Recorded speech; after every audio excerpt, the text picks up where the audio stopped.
కష్టపడితే 4,000 కోట్ల రూపాయలు రోడ్ల కోసం శాంక్షన్ చేశాం.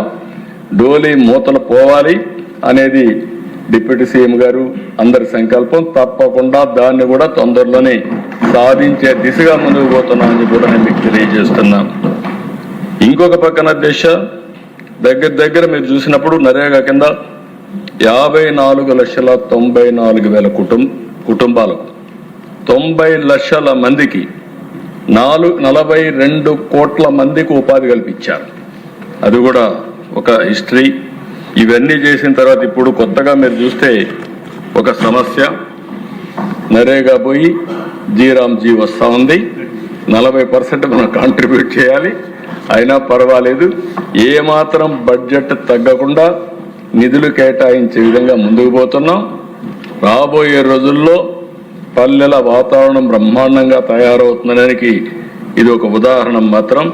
తప్పకుండా పల్లెల్లో కొత్త వెలుగులు చూడడానికి డిప్యూటీ సీఎం చేసే కార్యక్రమానికి పూర్తిగా సహకరిస్తామని చెప్పి కూడా నేను మీకు తెలియజేస్తున్నాను.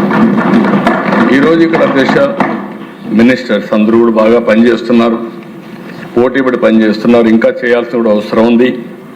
అదేవిధంగా నేను మెగా పేరెంట్స్ టీచర్స్ ప్రోగ్రాం పెట్టి విద్యను కూడా నెక్స్ట్ లెవెల్ తీసుకుపోవాలని చెప్పి ఆలోచిస్తున్నాం.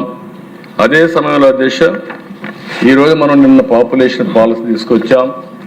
ఇటీవల ఐటీ మినిస్టర్ గారు కొత్త ప్రోగ్రాం, అంటే 13 సంవత్సరాలు వయసు లోపల ఉండే వాళ్ళకి సోషల్ మీడియా బ్యాన్ చేస్తే బాగుంటుందని ఒక సూచన వచ్చింది.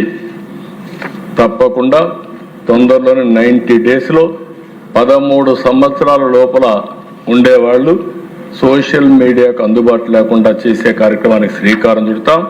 13, 16 సంవత్సరాలు చర్చ చేస్తున్నాం. అందరూ ఒప్పుకుంటే దాన్ని కూడా ఏం చేయాలని ఆలోచిద్దాం. అల్టిమేట్గా సోషల్ మీడియా వల్ల మన పిల్లలు నష్టపోవడానికి వీలు లేదు. దానికి ప్రభుత్వం కట్టుబడి ఉంటుందని మరొకసారి మీ ద్వారా రాష్ట్ర ప్రజానికానికి విజ్ఞప్తి చేస్తున్నాను. ఇది కాకుండా స్వర్ణాంధ్ర 2047 10 సూత్రాలు పెట్టుకున్నాం. దాని ఫలితాలు ఇప్పుడే చెప్పాను. Short term, medium term, long term లక్ష్యాలతో యాక్షన్ ప్లాన్ తయారు చేశాం. 3 రీజన్లుగా